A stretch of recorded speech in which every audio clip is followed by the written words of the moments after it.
Hey everyone, it's Ivonne Emilia Elizondo from Silver Moon Astrology and Transpersonal Counseling, also known as Silver Moon Counseling. And today is December 23rd. And as I was running around today, I almost completely forgot that the new moon is today, December 23rd, 2022. It actually became exact at about 4:14 a.m. this morning, so I'm a few hours behind on sharing this video, but it's still the beginning of a lunar month, and there's still a lot of great energy that we can work with. So yeah, so I don't have a chart to show you. I actually do, but it's not included in the video. I'll post it in the comment section because I was running around like a mad woman trying to get myself situated for Christmas, just like I'm sure a lot of you are. And so yeah, so let me show, well, not show you because I can't show you the chart. Let me share with you my interpretation of what this fully packed Capricorn new moon entails, and maybe some ways to help mitigate it or help use it.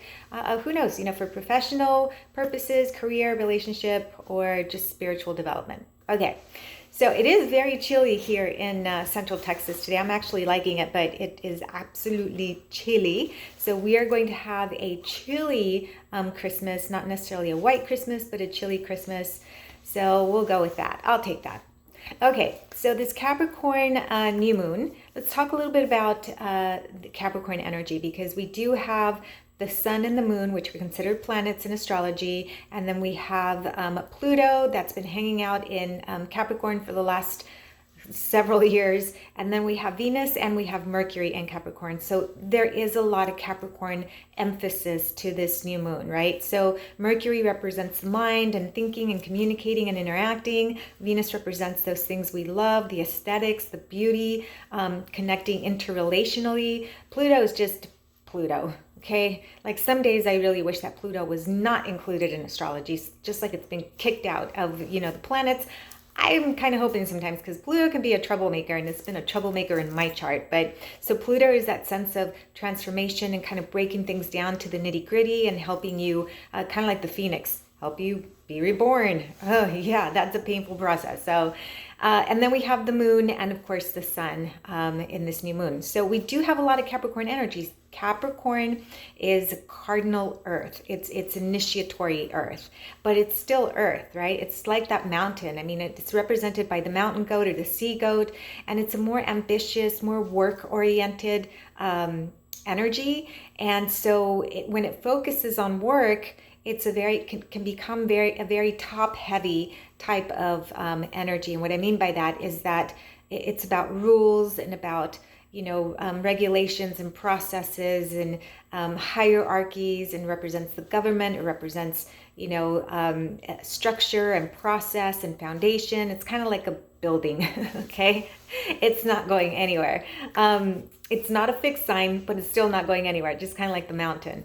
So this Capricorn energy can also be very broody. It's an isolative, it's an isolation. It's an isolation. It's a single person isolation type of energy. Okay, so it does work with others, but it prefers a lot of times to get things done on its own. And so this energy is, although friendly, it can create a sense of brooding, a sense of sadness, even some depressive or pessimistic types of moods, because it's so focused on accomplishing what it needs to accomplish in a more isolated manner. Okay, so that's one of the struggles I think that Capricorn has. I'm Capricorn. I have 5 planets in Capricorn, so I know this energy very well. Okay, now this energy can also present itself in a kind of nitpicky type, or critical is the best word, critical type of energy. But Capricorns I refer to them as the quality managers, okay, of the bunch, because we're constantly looking to see where the potential risk is, okay? And sometimes that can be interpreted as being a negative Nancy or being too critical, even self-critical. And that's not necessarily where Capricorns are coming from. It's just interpreted that way. What we're looking for is where are the potential pitfalls, and how can we work them, and how can we avoid them, okay? And that's kind of the energy that I feel we're going to be working with for this new moon, because the sun and the moon are in a square, 90-degree angle to Jupiter at the very beginning of Aries. Now, Aries is a cardinal fire. So now we have cardinal fire and cardinal earth, right? And fire and earth don't always seem to get along. Just think about it. Fire can burn earth, and then too much earth can squash out fire's, energy. And so these two energies have a difficult time getting along. And so this makes me feel like this Capricorn essence, as much as it's about work and as much as it's about solving the problem and, putting yourself out there and ambition and climbing the mountain, it can very easily become exaggerated because it's connecting this way to Jupiter, and Jupiter is the guru, makes things bigger, expansive. And so there may be a tendency during this lunar month to feel, at least the next 2 weeks for sure, to feel that you're taking on a whole bunch, right? You want to take on everything. You want to climb that mountain, but you may not have either all of the resources to be able to do that, because Capricorn is very much focused on the resources. You may find that you overspend. I mean, who doesn't overspend during Christmas? But you also might feel that you need more foundation to be settled or to feel settled. And that may not necessarily be the case, because too much foundation, too many processes, too much structure can stifle that creative energy or just the flexibility in your everyday life, right? But on a more positive note, because we have those 5 planets in Capricorn, okay, this energy is very much about working and solving issues, right? It's about working, and I keep using the word work because that's really what Capricorn is, but it's more about finding solutions for problems. It's a super hypercritical, critical thinking, that's the word I'm looking for, type of energy. It's always searching to solve the problem, okay? But sometimes Capricorn can create a problem when there isn't really a problem, because it likes to solve problems that aren't really there. So this is the kind of energy that we are potentially going to be working with. Now, Mercury in Capricorn, it makes this a very practical approach to communication and again, it's a critical thinking type of sign. And Venus in Capricorn can also create the interpersonal opportunities that are more practical in nature. So Capricorn isn't like always fluffy and affectionate, but it will go out of its way to do things to help you recognize that you are loved. It's just in a more practical kind of way. For example, somebody with Venus in Capricorn, like myself, I might give you, I don't know, some underwear for Christmas, right? Kind of more practical approach, okay? Better be nice underwear, okay?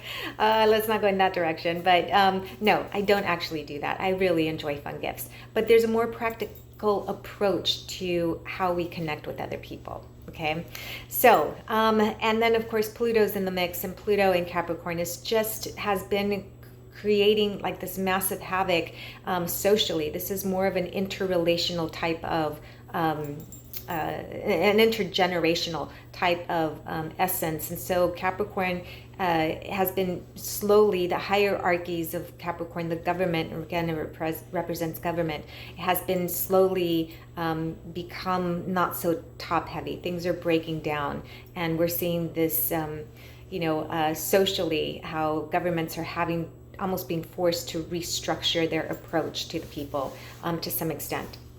Let's see where that goes. So anyhow, this energy is also connecting beautifully to Uranus in Taurus. Capricorn energy and Taurus energy are in a trine, which means that they're both earth. Taurus is fixed earth. And so these two energies are getting along very well. When we have this connection, for example, with Venus and Uranus in a trine, there may be a different approach or a uniqueness or a going out of your way in a very eccentric way, but it's a pleasant way. It's not like an unpleasant type of eccentricism, right? And this also gives us the opportunity to connect on a more grounded level, but maybe not expecting the outcome necessarily. So whenever Uranus is involved, we have to prepare for the unexpected. There. So this is the Capricorn energy that we're dealing with. So we're going to add the moon in here. And so now the moon represents the emotions. It represents the social aspect of how we might, the lens we might see life through. So this next lunar cycle, especially the first 2 weeks, will definitely have a very Capricorn perspective for sure. And I mean, it's a wonderful moon to end up with for this year. Our full moon won't be until January, and so we can say goodbye to 2022. I cannot wait to get rid of 2022. Like, I think it's been the worst year of my entire life ever, except my career. My career and my business have taken off like a rocket, so I am very grateful for that, but I'm done with this year.